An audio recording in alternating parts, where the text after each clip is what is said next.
So, good morning guys. Kamusta kayo? Ayan, okay na pala yung ano. So, yun, kakagising ko lang. Anong oras na? Alas 8. Natulog ako alas 3. Tapos ito, alas 8. Ilang hours lang ako natulog. So, yun, kape tayo.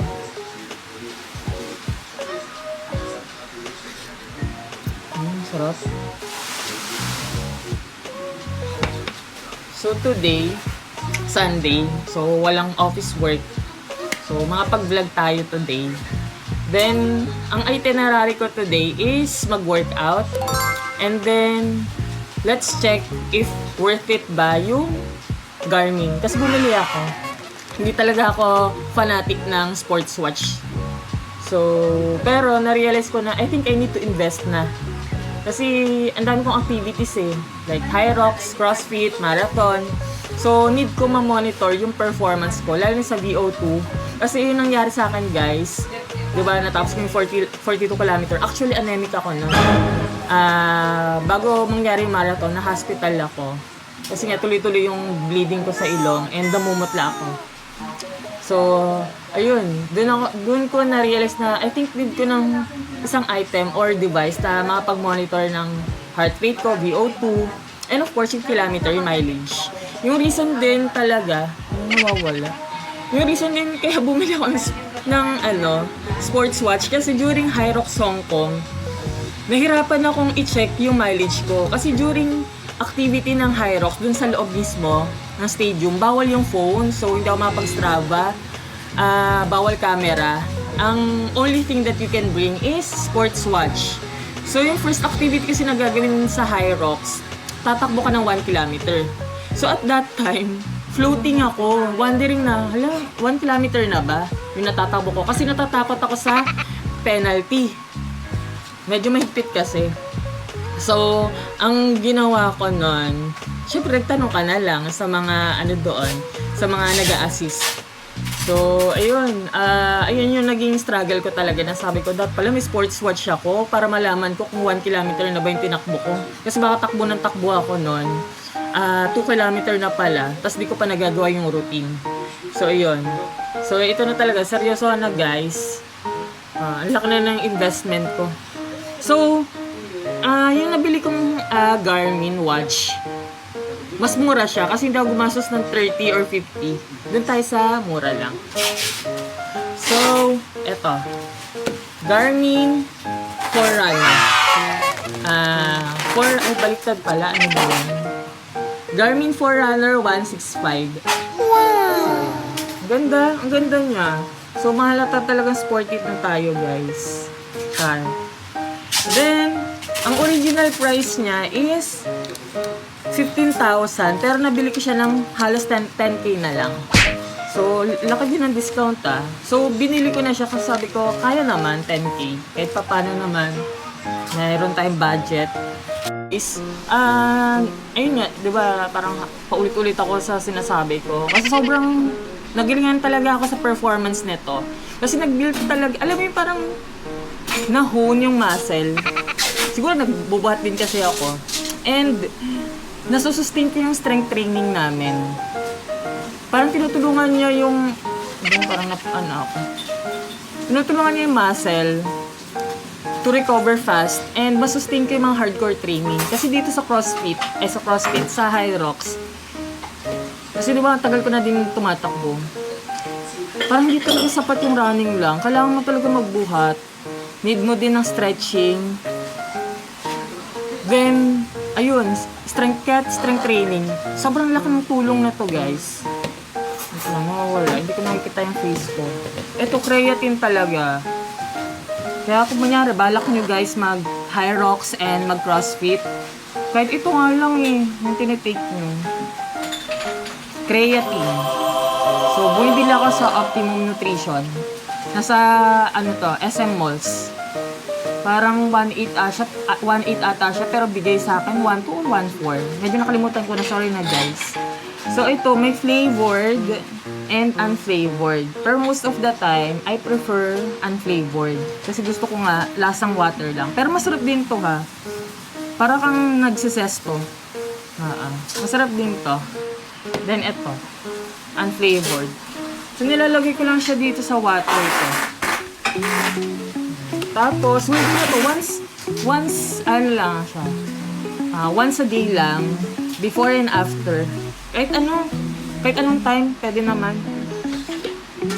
Then, ito lang siya guys, oh. Yan. Kung nakikita, ayun na siya. Tapos, lalagay mo lang dito. Tapos, okay na. Tapos, i-shake-shake mo lang. So, whole day, ito. Panay water ako. Dahil puyat ako, need ko talaga mag-water. Para hindi ako ma-dehydrate. Goods to for 1 month. Parang more than a month. Yan. Sulit na sulit siya. Yan lang. Wala naman siyang awkward na lasa. So, yun guys. Ba mamaya bumili ako ng foam. Seryoso na talaga ako. Ay, magastos. Pero laban lang. And then, yun, mag-workout ako. Ano kami, bibili ako ng foam. Wow! So, nag-decide na ako.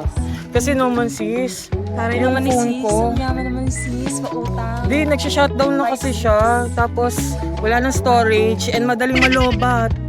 6 years na rin kasi to. Ano bang iPhone to? Tira mo? 11. Hindi na talaga ako technical sa mga gamit. Baga, basta may item ako, walang pakialam sa other specs.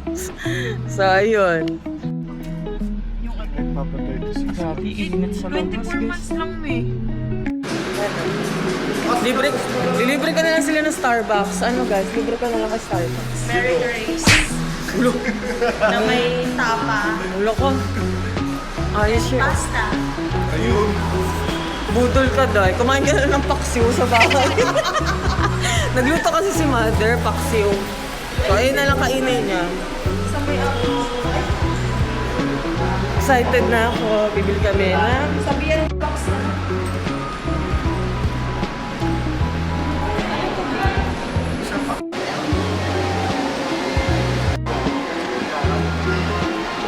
Ito guys, meron silang 512 available. Ay, oo nga, magkano yan? Ganda ng Marshall.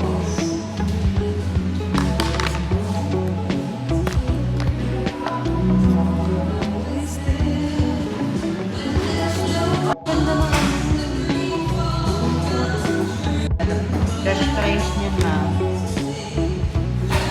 101,980 po. 101. Pagka Ayun na guys. Tapos na yung transaction. So, unboxing naman. Ano masabi mo, Chef? Na nag-purchase ang bagong fridge. dahil dyan, nilibre ko kami sis, ang loko naman ng bagong. Ano mo, no? Sis.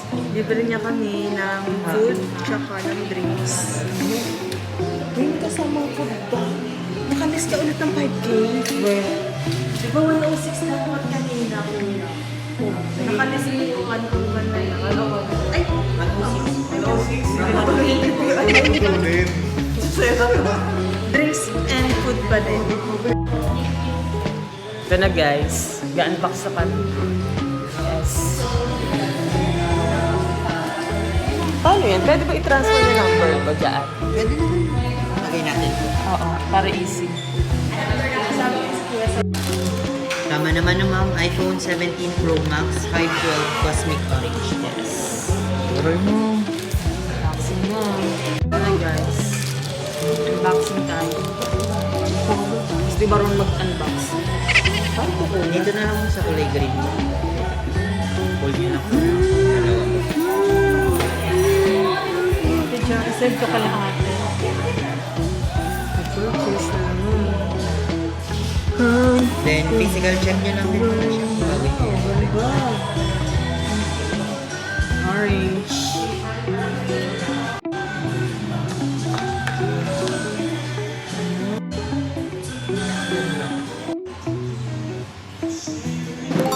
Yun guys, na-mild ko na.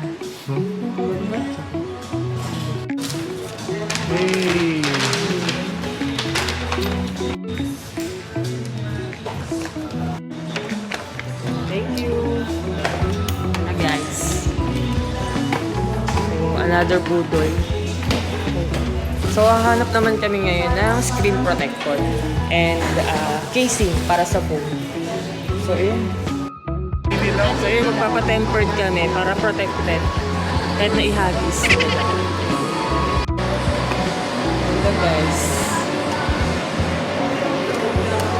Magkano na lahat? 900 lang. 900? 900. Sige. Dito.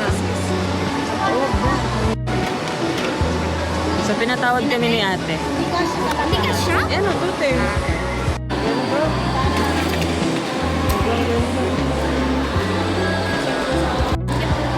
So, budol na. Wala ka ng budol. So, hanap naman kami ng coffee shop. So, happy ako sa item na na-purchase ko. Pang ano naman po, parang ka talaga investment din naman po kasi nga, di ba, nagko-content creation ako. So, need ko talaga ng malaking storage and magandang quality ng video. So, ma-ROI naman natin to. Yun, di ba? Ayoko kakain. Pare naman. Ano masasabi mo sa bagong? So, sobrang happy ako sa na-purchase ko. Kasi ano naman siya, investment din. Kumbaga magiging asset ko siya. Or, inaano ko lang yung sarili ko. Kino-convince ko lang na expense talaga siya.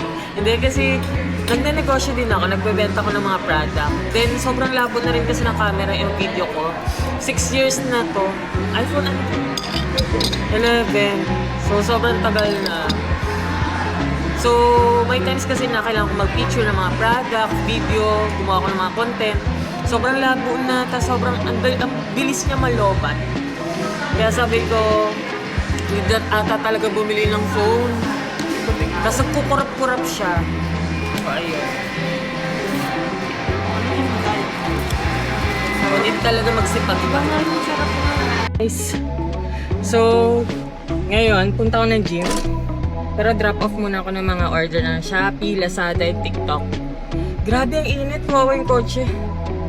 Ay, sobrang init guys. Sana umulan. Joke lang, bahala na. Ang init, ang hagod.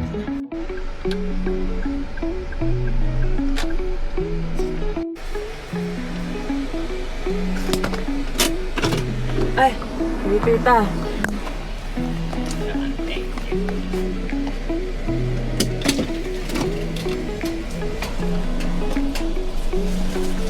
Salamat, tita.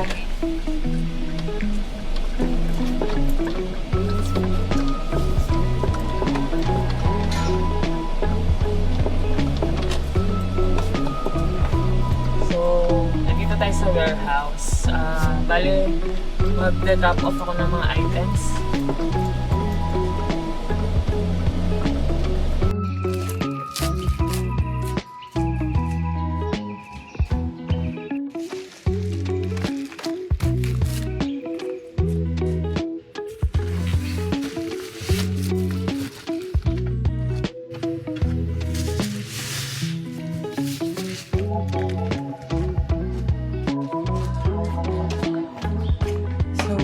Guys, yung warehouse. Grabe, sobrang daming gamit. Hindi ko pa nga ito naaayos. Sobrang busy kasi. Wala talaga akong time. So, ayan. Samahan niyo ako maging kargador. So, ito. Magbubuhat ako ng mga items.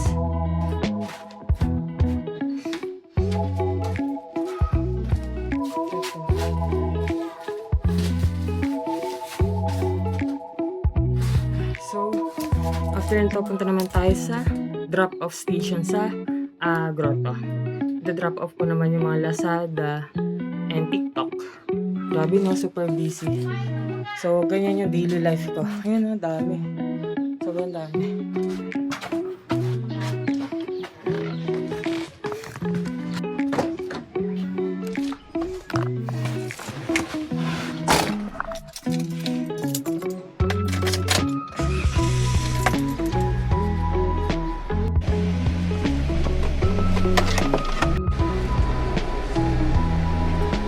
Okay, so see you later na lang.